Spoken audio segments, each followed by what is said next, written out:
दोस्तों, इस वीडियो में हम क्लास 11th के work energy and power chapter को डिस्कस करते हैं। चलिए सबसे पहले हम वर्क डन को डिस्कस करते हैं। Fs cos theta, where theta is angle between force vector and displacement vector। अब इस फोर्स को दो तरीके से कैलकुलेट कर सकते हैं। अगर force and displacement I cap, J cap and K cap unit vectors की टर्म्स में दिए गए हैं तो हमें थीटा की जरूरत नहीं है, हम डायरेक्टली डॉट प्रोडक्ट निकाल सकते हैं। एक एग्जांपल से समझते हैं। मान लो एक यूनिफॉर्म फोर्स दिया गया है 3 आई कैप प्लस जे कैप, जो एक 2 kg पार्टिकल पर लग रहा है। इस वजह से particle initial position 2 I cap plus K cap से डिस्प्लेस होकर 4 I cap plus 3 J cap minus K cap position पर आ गया है। Work done by this force on the particle is W equals to F vector dot displacement vector. Displacement vector होगा final position vector minus initial position vector. Therefore displacement vector equals to 4 I cap plus 3 J cap minus K cap minus 2 I cap plus K cap. यहां से हमें displacement vector मिलेगा 2 I cap plus 3 J cap minus 2 के cap. अब हम work निकालने के लिए फोर्स का और इस डिस्प्लेसमेंट वेक्टर का डॉट प्रोडक्ट लेंगे। नाउ डॉट प्रोडक्ट निकालना बहुत सिंपल होता है। आई कैप के कोफिशिएंट्स को मल्टीप्लाई करो, सिमिलरली जे कैप के कोफिशिएंट्स को मल्टीप्लाई करो एंड के कैप के कोफिशिएंट्स को मल्टीप्लाई करो एंड सभी रिजल्टेंट वैल्यूज को ऐड कर दो। यहां से हमें मिलेगा work equals to 9 joule. Work calculate करने का दूसरा तरीका हम तब यूज करते हैं जब हमें फोर्स एंड डिस्प्लेसमेंट का मैग्नीट्यूड एंड दोनों के बीच का एंगल थीटा पता होता है। लेट से एक 5 न्यूटन फोर्स बॉडी को 10 मीटर डिस्प्लेस करता है। फोर्स एंड डिस्प्लेसमेंट के बीच एंगल 60 डिग्री दिया गया है, तो हम work simply Fs cos theta formula को यूज करके निकाल सकते हैं। Therefore work equals to 5 times 10 times cos 60 degree equals to 25 joule. अगर फोर्स टाइम के साथ वेरी हो रहा है तो हमें वर्क डन इंटीग्रेशन यूज करके निकालना होगा। फोर्स का केवल मैग्नीट्यूड ही वेरी हो रहा है, डायरेक्शन चेंज नहीं हो रही है। देयरफॉर इंटीग्रेशन फॉर्म में वर्क को लिख सकते हैं W equals to integration F dot dx, where force vector F displaces the body from initial position x1 to final position x2 on the x-axis। एक एग्जांपल से समझते हैं। एक 10 kg ब्लॉक x डायरेक्शन में कांस्टेंट स्पीड से move कर रहा है। इस ब्लॉक पर एक retarding force F equals to 0.1 times x joule पर मीटर एक्ट करता है from x equals to 20 metre to 30 metre. इस दौरान ब्लॉक पर यह फोर्स क्या वर्क करेगा ये बताना है। F की वैल्यू दे रखी है 0.1 x। इनिशियल पोजीशन x1 है 20 metre and final position x2 है 30 मीटर। देयरफॉर वर्क को हम लिखेंगे integration 0.1 times x times dx from initial position 20 metre to final position 30 metre. यहां से हमें वर्क की वैल्यू मिलेगी -25 जूल। यहां नेगेटिव साइन इसलिए लगाया है क्योंकि रिटार्डिंग फोर्स डिस्प्लेसमेंट की अपोजिट डायरेक्शन में लगता है। अगर फोर्स एंड डिस्प्लेसमेंट का ग्राफ दिया गया है तब भी हम वर्क कैलकुलेट कर सकते हैं, क्योंकि वर्क होता है integration F dx। Integration F dx मतलब area under the fx graph. एक एग्जांपल से समझते हैं। मान लो आपको यह ग्राफ दिया गया है और पूछा गया है 12 मीटर डिस्प्लेसमेंट में पार्टिकल पर क्या वर्क होगा। W equals to area under fx graph. यहां 0 से 3 मीटर तक फोर्स 0 है, देयरफॉर वर्क भी हमारा 0 आएगा। 3 मीटर से 7 मीटर के बीच 2 न्यूटन कांस्टेंट फोर्स एक्ट कर रहा है। इसका एरिया अंडर कर्व कैसे निकालेंगे? सिंपली एक रेक्टेंगल कंसीडर करें जिसकी x एक्सिस पर लेंथ है 7 minus 3 equals to 4 metre and y axis पर लेंथ है 2 न्यूटन। इस रेक्टेंगल का एरिया दोनों लेंथ्स को मल्टीप्लाई करके मिलेगा। Therefore work between 3 metre to 7 metre equals to 4 times 2 equals to 8 joule. 7 metre से 12 मीटर के बीच फोर्स 2 न्यूटन से 0 न्यूटन लीनियरली डिक्रीज हो रहा है। यहां हमें एक राइट एंगल ट्राइंगल कंसिडर करना है जिसका बेस एक्स एक्सिस पर है with a length 12 minus 7 equals to 5 metre and height y axis पर है with a length 2 newton. Right angle triangle का एरिया होता है half into base into height equals to half times 5 times 2 equals to 5 joule. Therefore 0 से 12 metre के बीच total work होगा 0 plus 8 plus 5 joule equals to 13 joule बच्चों। वैसे most general form में work done होता है W equals to F dot dr। RI and RF initial and final position vectors हैं and dr vector होता है change in position vectors equals to dxi cap plus dyj cap plus dz k cap. मान लो बच्चों अगर हमें question में ये फोर्स दिया गया है F इक्वल्स टू 3x square i cap plus 2y j cap और इनिशियल पोजीशन वेक्टर दिया गया है 2i cap plus 3j cap and final position vector दिया गया है 4i cap plus 6j cap. Then work done कैसे कैलकुलेट करेंगे? वैल्यूज फॉर्मूले में इनपुट करते हैं। Work equals to integration of 3x square i cap plus 2y j cap dot product dxi cap plus dyj cap plus dz k cap. Dot product लेने के बाद और इंटीग्रेशन करने के बाद हमें वर्क की वैल्यू मिलती है x cube plus y square. यहां पर हम इनिशियल वैल्यू पुट करेंगे 2i cap plus 3j cap and final position vector की वैल्यू पुट करेंगे 4i cap plus 6j cap. लेकिन ये वैल्यूज हमें कैसे पुट करनी है बच्चों? क्योंकि position vector 2i cap plus 3j cap में 2 हमारा एक्स एक्सिस का कंपोनेंट है एंड 3 हमारा y एक्सिस का कंपोनेंट है। Therefore initial x and y की वैल्यूज हैं 2 and 3 and final x and y की वैल्यूज होंगी 4 एंड 6। यहां से वैल्यूज पुट करने के बाद हमें वर्क की वैल्यू मिलेगी 83 जूल। बच्चों आई होप अभी तक आपको अलग अलग वेज में वर्क कैलकुलेट करना समझ में आ गया है। अब बात करते हैं conservative and non conservative forces की। कंजर्वेटिव फोर्सेस वो हैं जिनके द्वारा किसी ऑब्जेक्ट पर किया गया वर्क उस ऑब्जेक्ट के ट्रेवल्ड पाथ पर डिपेंड नहीं करता है बल्कि उस ऑब्जेक्ट के इनिशियल एंड फाइनल पोजीशन पर ही डिपेंड करता है। यानी same initial and final positions के बीच ऑब्जेक्ट किसी भी पाथ पर ट्रेवल करे, इस फोर्स का उस ऑब्जेक्ट पर वर्क हर पाथ पर सेम आएगा। इससे हमें यह बात भी पता चलती है कि अगर initial and final position same हो बच्चों, यानी पाथ ट्रेवल्ड एक क्लोज लूप है, तो ऑब्जेक्ट पर किया गया वर्क 0 आएगा। कंजर्वेटिव फोर्सेस के एग्जांपल्स होते हैं ग्रेविटेशनल फोर्स, इलेक्ट्रोस्टैटिक फोर्स या फिर स्प्रिंग फोर्स।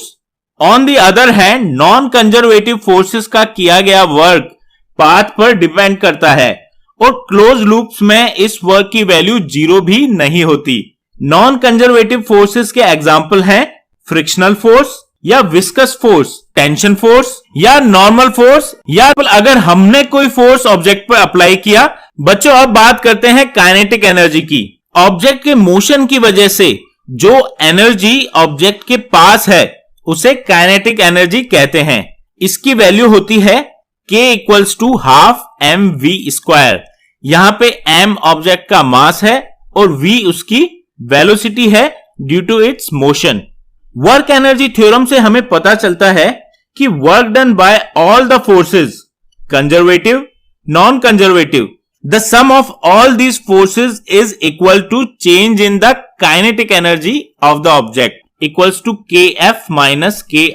kf हमारी फाइनल काइनेटिक एनर्जी है माइनस ki हमारी इनिशियल काइनेटिक एनर्जी है। एक एग्जांपल से समझते हैं। 1 ग्राम मास की एक रेन ड्रॉप 1 किलोमीटर हाइट से गिरती है। ग्राउंड पर गिरने से जस्ट पहले उसकी वेलोसिटी 50 मीटर पर सेकेंड होती है। G की वैल्यू हमेशा 10 मीटर पर सेकेंड स्क्वायर रहेगी। तो बताना है work done by gravitational force and resistive force due to air. Gravitational work होगा फोर्स टाइम डिस्प्लेसमेंट, फोर्स है m times g and displacement है हाइट इक्वल्स टू 1 किलोमीटर। यहां से हमें work done due to gravitational force मिलेगा 10 joule. Resistive force non conservative force है, therefore work energy theorem से हमें मिलेगा work done due to gravitational force plus work done due to resistive force equals to half m final velocity का square minus half m initial velocity का square. Initial velocity 0 है और final velocity है 50 metre पर second.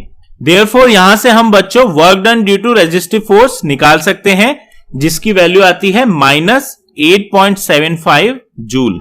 अब बात करते हैं पोटेंशियल एनर्जी की। सबसे पहली बात, पोटेंशियल एनर्जी केवल कंजर्वेटिव फोर्सेस के लिए ही डिफाइन की जाती है एंड देयरफॉर बच्चों it is the energy possessed by an object due to work done on it by conservative forces.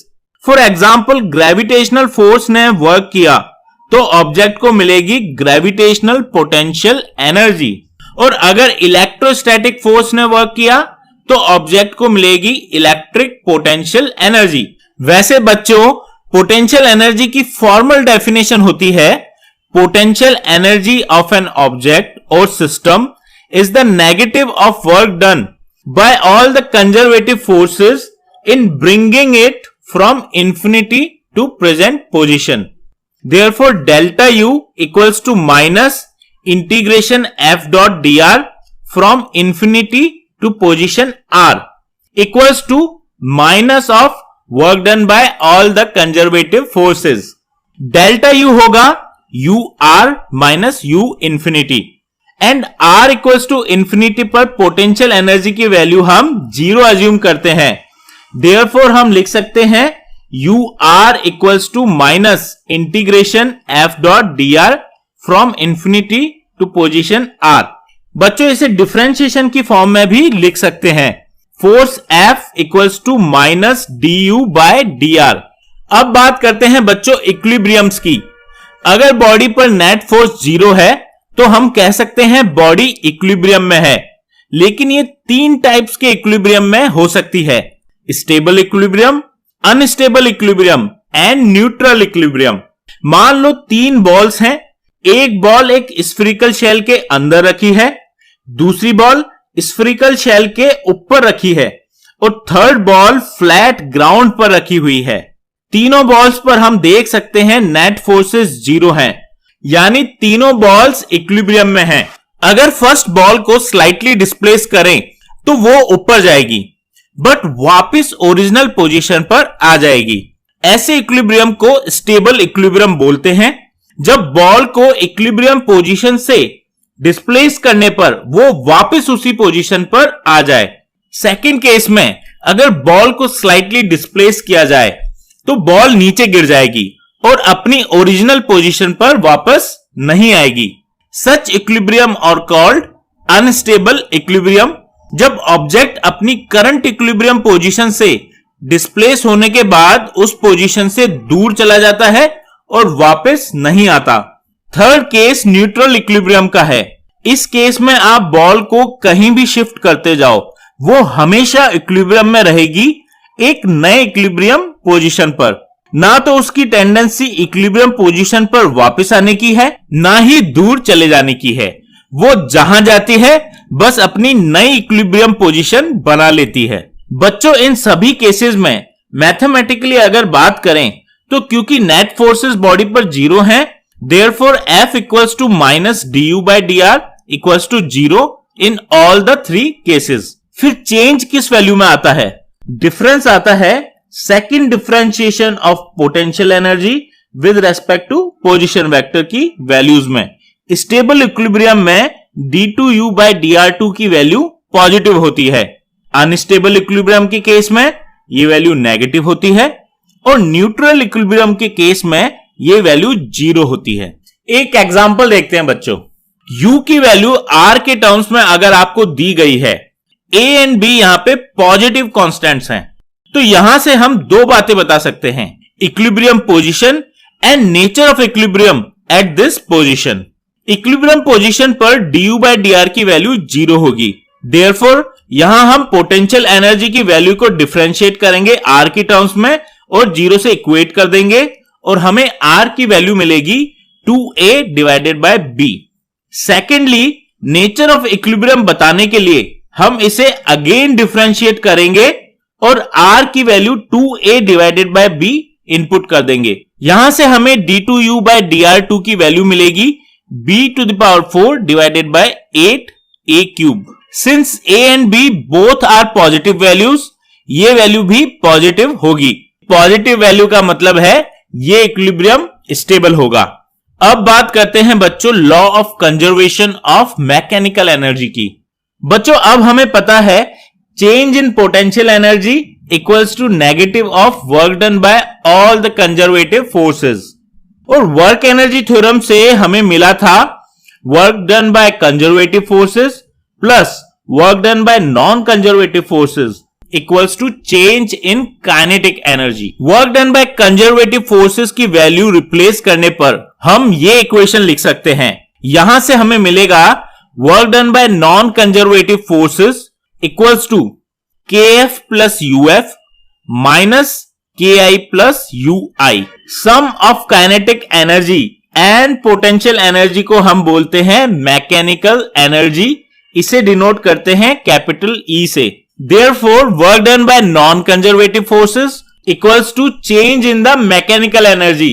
अगर ऑब्जेक्ट पर कोई भी नॉन कंजर्वेटिव फोर्सेस नहीं लग रहे हैं तो ऑब्जेक्ट की टोटल मैकेनिकल एनर्जी कंजर्व्ड रहेगी। कंजर्व मतलब फाइनल और इनिशियल वैल्यू सेम रहेगी बच्चों, यानी EF इक्वल्स टू EI अगर नॉन कंजर्वेटिव एक्सटर्नल फोर्सेस नहीं लग रहे हैं और केवल कंजर्वेटिव फोर्सेस ही बॉडी पर एक्ट कर रहे हैं। मैकेनिकल एनर्जी तब भी कंजर्व रहती है जब नॉन कंजर्वेटिव फोर्सेस तो लग रहे हैं लेकिन उनके द्वारा किया गया वर्क डन 0 आ रहा है। उस केस में भी 0 equals to EF minus EI, that implies EF equals to EI। एक एग्जांपल देखते हैं। एक spring with force constant 10 newton पर मीटर वॉल से अटैच्ड है और एक 2 kg के ब्लॉक को इसके अगेंस्ट 2 मीटर तक पुश करके छोड़ दिया गया है। पास में एक इंक्लाइन प्लेन है विद एन एंगल 30 डिग्री। पूछा यह गया है कि ब्लॉक इस इंक्लाइन प्लेन पर कितना मैक्सिमम डिस्टेंस ट्रेवल करेगा। सभी सरफेसेस बच्चों यहां पर स्मूथ दी गई हैं। ब्लॉक की अगर इनिशियल पोजीशन की बात करें तो इसके पास इनिशियल केवल स्प्रिंग पोटेंशियल एनर्जी है एंड फाइनल पोजीशन देखें तो इसके पास केवल ग्रेविटेशनल पोटेंशियल एनर्जी है, क्योंकि हमें मैक्सिमम डिस्टेंस तब मिलेगा जब ब्लॉक की ऊपर जाने की वेलोसिटी 0 हो जाएगी। उस पॉइंट पर केवल ग्रेविटेशनल पोटेंशियल एनर्जी रहेगी, काइनेटिक एनर्जी 0 होगी। बच्चों ब्लॉक पर कोई नॉन कंजर्वेटिव एक्सटर्नल फोर्स लग रहा है क्या? जी हां, लग रहा है इंक्लाइन प्लेन का नॉर्मल रिएक्शन फोर्स। तो क्या मैकेनिकल एनर्जी यहां कंजर्व रहेगी? बिल्कुल रहेगी, क्योंकि नॉर्मल रिएक्शन फोर्स का वर्क डन 0 होगा। यह पूरे टाइम ब्लॉक के डिस्प्लेसमेंट के परपेंडिकुलर लग रहा है and cos 90 degree is 0। Therefore work done due to normal reaction force equals to n times s cos 90 degree equals to 0। इसीलिए मैकेनिकल एनर्जी कंजर्व रहेगी। Therefore EI equals to EF। Initial energy है spring potential energy half kx square equals to final energy है gravitational potential energy mgh। h को d के terms में हम लिख सकते हैं h equals to d sine 30 degree equals to d by 2। Given values रखने के बाद d की वैल्यू आएगी 2 मीटर। बच्चों फाइनली बात करते हैं पावर की। Power is simply rate of doing work by a force. Therefore, power P equals to d by dt of work W equals to F dot dr by dt equals to F dot V equals to FV cos theta। V यहां पे object की velocity है। ये instantaneous power होती है। Average power होती है ratio of total work and total time. एक एग्जांपल देखते हैं बच्चों। एक m मास की car starts from rest and accelerate so that the instantaneous power delivered to the car has a constant value p naught। बताना यह है कि वेलोसिटी की क्या वैल्यू होगी। From definition we have p naught equals to f v। f होता है m dv by dt, therefore p naught equals to mv dv by dt और p naught dt equals to mv dv। यहां हम initial and final values रख के इस equation को integrate करेंगे और हमें v की वैल्यू मिल जाएगी। पावर टॉपिक जस्ट 15 मिनट्स में फिनिश कर